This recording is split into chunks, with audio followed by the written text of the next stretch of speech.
Hi, I'm Rich Fink from the Western Loudon Art and Studio Tour, and it is my pleasure today to be interviewing painter Laurie Goll. Laurie, how are you doing today? I'm great, Rich. How are you? Oh, terrific. Let's get started. So, Laurie, can you tell me a bit about your artistic journey? Well, I've always loved to paint and draw, and I was encouraged to do so by my parents as a hobby while I got a real job and education in something else. So I was, went to school for engineering and worked in engineering for a while. And then when I stayed home with my babies, I started taking art classes here in Northern Virginia. And that was my night out, my night out. And it was wonderful. And I never stopped taking classes. I took classes for about 10 years. And then I went to Nova, took some studio classes, and did a lot of just self-teaching in different mediums. Tried one thing after another: watercolors, printmaking, oil painting, and finally, I think I found my favorite medium of soft pastels. So now I'm teaching. I take workshops still from professional artists that I admire, whether they're going to a beautiful place to paint or they're a wonderful pastel painter or painter that I think I can learn a lot from. So, and then I teach classes and workshops myself now and get as much painting time as I can. Teaching cuts into the painting time a bit, but it's Well, necessary. yeah, I can see that. I can definitely see that. So, your favorite media is soft pastels now. That's what you said, right?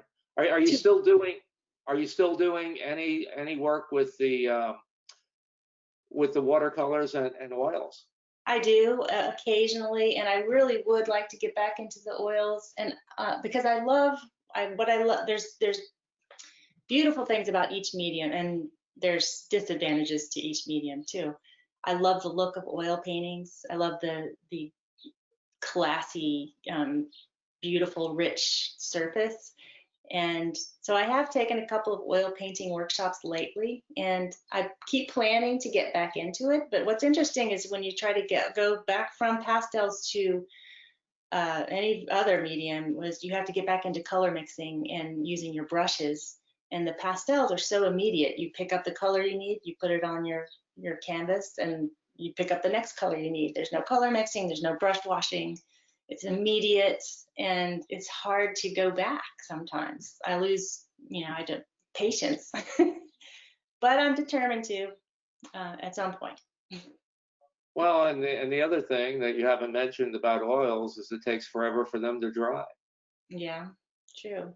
But another thing is, pastels, they're a pain sometimes to store, to frame. They're very expensive to frame. They have to be framed under glass. Mm. And that's very expensive. And traditionally, just like watercolor paintings, they tend to sell for less, even though they're more expensive to frame, and they're harder to ship. So there's some things, disadvantages, but I love it. Hey, that's great. That's terrific. So how long have you been a professional painter? Well, just like I would say around 6 or 7 years now. It's kind of hard to make that, to call yourself a professional painter. Just like people, when you ask them if they're an artist at first, they can't, they have a hard time saying that they're an artist because I paint, Mhm. The professional artist, as in it's my career and will be my career, and I judge, I teach, I paint, and that's my only income. So I guess about 6 or 7 years. Okay. And over that time, how has your technique or style changed? It's funny, I started using pastels because I was really super into details and using the tiniest brushes to get every detail correct. It's my engineering brain. And I switched to pastels to loosen up. And traditionally, people that use pastels have a looser, more feathery look in their paintings, but I find I paint pretty much exactly the same way with pastels as I do with other media. You can see up there in the corner the little tiny branches on the tree. It's not easy to do that with pastels, so I torture myself. Okay. Well, why don't we take a look at the three images from that were juried in for the tour and talk about them? Is that okay? Sure. Okay. Just give me a minute. Okay, here we are. And I first of all, I have to agree with you that your pastel work is really very specific when it comes to images. So you haven't. This isn't loose, if that's what. No, it's not. Okay. All right. Well, let's start from left and go to right. So, what can you tell me about this this beautiful water scene? That depicts the Blackwater Wildlife Refuge in the Eastern Shore, where my mother-in-law actually volunteers. A beautiful, beautiful place. And as many of my paintings are, it began as a demo in my class. With this one specifically, I was doing a very drippy underpainting and letting the sloppy alcohol pastel mix wash down over the board before I turned it back into a painting. I was also talking about reflections on water, so you can see the water reflections there. But that's, and my college professor, drawing professor, said, you do a lot of paintings and drawings where you're looking into the sun, and I never really realized that before, but a lot of my paintings up to that point and still are backlit or looking towards the sun, including that one. Well, it's absolutely beautiful, and I have seen quite a few of your pieces of art over the last few years, and you really have a gift for water and surf and all that. It's just really remarkable. It's really so realistic, Lori. It's just great. It really Yeah, is. I sometimes consider that a problem, and I have had to actually post. I had a whole display of seascapes in a restaurant in Great Falls, at Katie's Coffee House, and for half a month, the owner thought they were photographs, even though he lived with them for half a month. And so I put a little sign in there that said, "These are not photographs." And it's not that I strive to make them look like photographs. I just, I work from my own photographs, and I choose one to paint from that I love. I remember the time of day, what it felt like. I love the color of the sky, or whatever it is. So those are all of my paintings are, well, almost all of my paintings are from my own photographs. And I study the ocean. I sit and look at it, and I look at the waves, and I do 5-minute sketches all the time, studies. And I have for years. It's just probably my favorite subject matter, that and animals. Yeah, well, there are so many great seascapes, I guess you would call them, with the surf coming in and everything. It really was tough for me not to pick one of those and put it here. But this one was different. Had a different thing because it had the trees and the sun coming in behind and the reflections and everything. So I forced myself to pick this one. All right, why don't we move over to the middle, and once again, this I had to pick. I mean, that Lee and I have 5 cats, so and this is a remarkable profile. It really is for me. So whose cat is it? What can you tell me about it? What's funny is 2 of my sister and my friend both thought it was their cat. And it wasn't. It was a little kitten I met on the Loudoun County Farm Tour, which is one of my favorite places to gather reference material. Hmm. I go to as many farms as I can that have animals. But that was a little farm kitten that I didn't know. And that particular painting, I was so excited, just found out this week, was juried into the UArt annual online painting pastel competition. And Well, it's, that's awesome. That's I know, I awesome. was so excited to get in. It's, it's open to all professional artists, and I know I recognize some of the other artists that have gotten in, internationally known pastel artists. So I was thrilled. We find out today who, if anybody wins an honorable mention, or we found out the judging is today. I'm very excited to have that. And I really like that little painting. It's only 9 by 9 inches, but it makes me happy. Yeah. Wow. I like the painting too. Yeah, beyond like, actually. It's just awesome. There's something about the cat too, the expression, that the cat is actually looking upward a little bit. So maybe looking at the people around the kitty. So Yeah. it's awesome. It really is. Sweet. Thank you. That again was a demo for class, a class demo on how to paint fur. So. Well, you have that down. You have that down. All right, let's move over to number 3. And where was the reference for this? This was a plein air painting. I did this sitting in the driveway of a villa in Provence.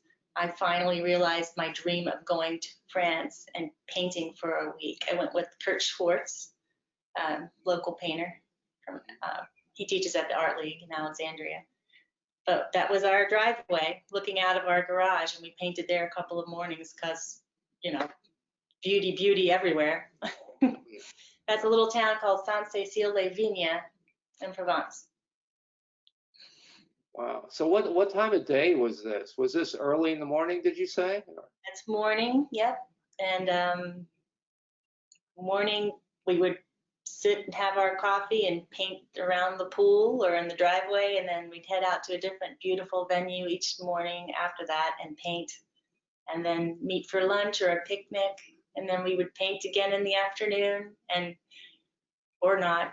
It was a dream of a trip. And I came home with, I think, 10. We were there for 8 days, and I have 10 paintings, I believe. Wow.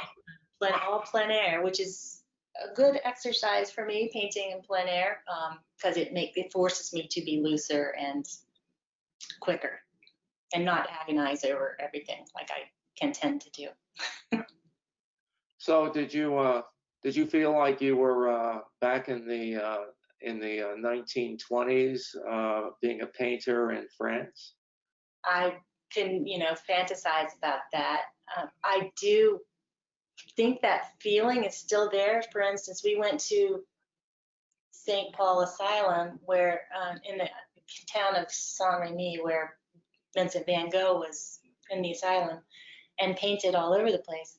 And it has changed very little. The land behind the asylum, where he would put his backpack on and walk through that land and paint, they haven't fixed it up or paved any of the trails or changed anything. And it really, when I was walking through there, I was talking to Vincent.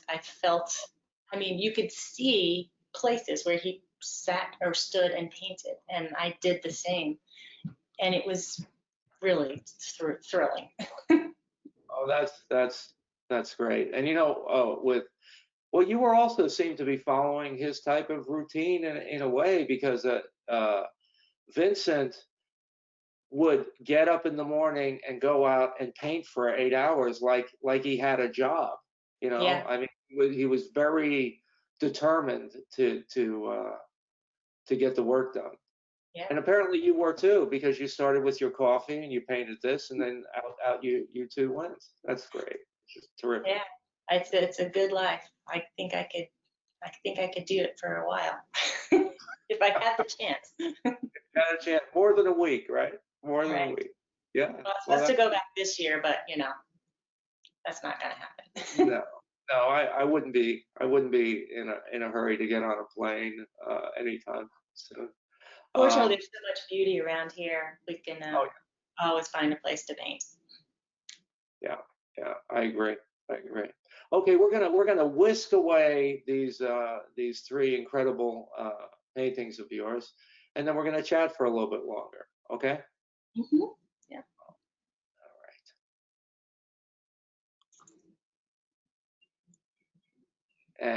And here we are. Here we are. So yeah, your work is just incredible, Lori. But I guess you know that because you get to look at it every day. So Sometimes, you know, like anybody else, sometimes you know, I think I'm doing all right, and sometimes I think, why am I doing this? I well, should get a real job. you're doing fine. From another person, I'm telling you, you're doing fine. So, but you know, I'm sure there's lots of art lovers out there that would love to see more of your inventory. And what I would like from you is to give me the links to your social media connections and your URL for your website, and that way that would be great because it would give people a way to not only look at it but you know buy some stuff as well. See, you're smiling. Well, my website is lorigollart.com, Mhm. and my Instagram is lorigollart. And as a matter of fact, I just created a video of all of my available work at this time. It's called Beauty Everywhere because it's my first online exhibit, I call it. I was supposed to have my biggest show to date in May at the WLAST plantation, and that was, of course, canceled. And then, of course, the studio tour didn't happen. So I created this slideshow to music of all of my available work, almost all of my available work. And I don't have a link to it on my website yet, but you can go to YouTube and search Lori Goll Art, and it should come up. It's called Beauty Everywhere. Terrific, terrific. Now, is there anything else that about your art and your technique that we haven't covered that you would like to bring us up to date on that? I can't think of anything. I do teach. I mean, I find a lot of people that admire pastels. They'll buy some perhaps and try it out, and they get frustrated. They tend to get frustrated very quickly because there's not a one way to do it, one tried and true right way to use pastels. So a lot of people buy them and put them away. So I do offer beginning pastel classes online right now, private classes in my studio that I can just bring you in. I call it Jumpstart for pastels, and I can really get you started, show you different underpainting techniques, resources for materials, good books, a little bit about studio safety, framing, and I'm happy to share that with people to have, you know, to help them have more success with this wonderful medium. But usually I send out messages about any classes or workshops that I have to my email list, my contact list. And people, if they want to stay up to date with me, you can get on my website and give me your email address, and I'll send anything that happens. I don't send too many emails. I don't like to bombard people. Just 3 or 4 a year, probably. That's terrific. That's terrific. So how many people have you tutored or taught over? That's a good question.